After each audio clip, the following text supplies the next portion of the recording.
happening, everybody? Look at this.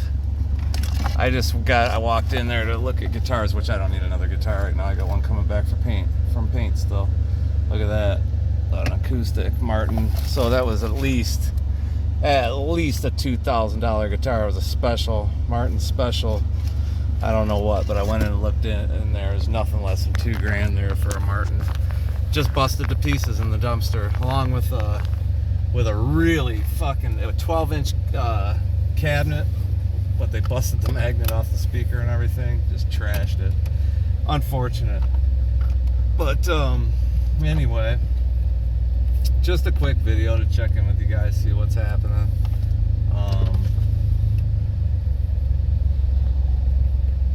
Just stopped at Guitar Center and shopped around. I've been eyeing another Charvel, and I saw this Epiphone in there, which I'm not like the biggest fan of Epiphone, but I like Epiphone. But anyway, it's a Les Paul and just blinged out, and man, Les Paul custom and just bling to the Hilton, and not a bad price for it. But then they also have several Jackson soloists that they have on clearance for and I really like the way those guitars felt. So, like I said, I don't need to be buying another guitar right now. I've got one coming back soon from paint, and gotta pay the bills on that. Sorry, trying to wipe you guys off a little bit. Anyway, there's probably a 12 ohm speaker in that cabinet, right? Anyway, I'm not going to say his name because I'm not going to give him the attention he wants, but somebody made me aware of the video. I don't know, buddy. I mean, that's a speaker you showed that apparently reads 8 ohms somehow, but all of the speakers that I've ever had, I think, like an 8 ohm speaker, my 8 ohm speakers usually read like 6.5, or the other way around, 5.6. My 16 ohm speakers always read somewhere around 12 ohms. This is DC resistance, mind you. My 4 ohm speakers usually read somewhere around 2.8, 3 point something. Never reads. I've got my most expensive speakers I have for my rig. I have those 4 EVM 12Ls, EVL 12Ms. Anyway, they're the speaker. They're the EV guitar speaker. The $500 ones or whatever they are. Anyway, I've got 4 of those. They're all 8 ohm. I have them wired in series parallel, if you know what series parallel is, in a 4x12 cabinet, and it's an 8 ohm cab, and it reads about, I think that cabinet reads like around 6 ohms, something like that.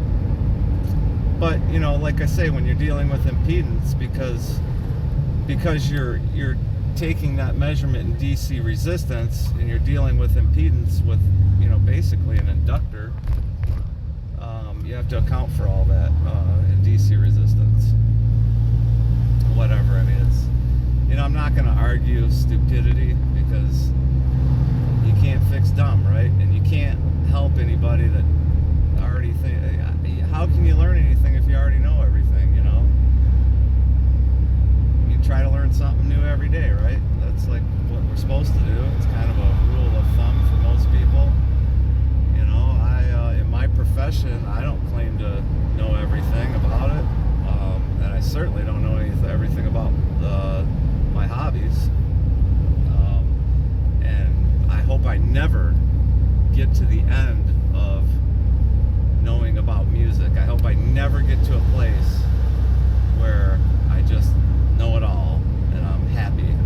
And that's the great thing about playing an instrument, is I don't think anyone's ever content, no matter how great they are or no matter how bad they are. I don't think anyone that's caught the music bug is ever content with their playing. You're always trying to push the envelope, push it a little bit further, see what I can get out of my fingers.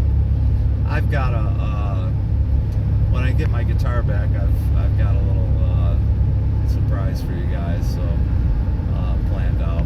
That, by the way, I've seen some sneak peeks of it, and dude, it's done up the Art of Noise way, man. And as far as that goes, I mean, what are you picking on me for? What are you picking on Eric for?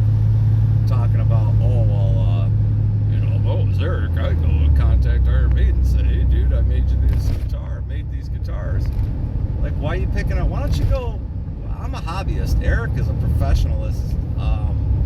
But, I mean, if you're going to pick on somebody about electronics and guitar amplifiers, why don't you go full with Psionic Audio or Uncle Doug or Brad the Guitologist or Brad's Guitar Garage?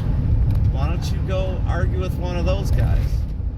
You want to know why? Because they won't even talk to you and they laugh at you. That's why they're all blocked on your channel, because that's one of the reasons that you won't allow your comments to be public, because these guys laugh at you and rip on you so fucking badly. So you got to go pick on somebody like me who's building amplifiers as a hobby and for himself, and fixing amplifiers for other people if I can. But it's not my profession. It's not what I'm trying to make a living at, you know. That's a favor. If I can fix your amplifier, that's a favor. If you're willing to pay me to do so, it's a bonus.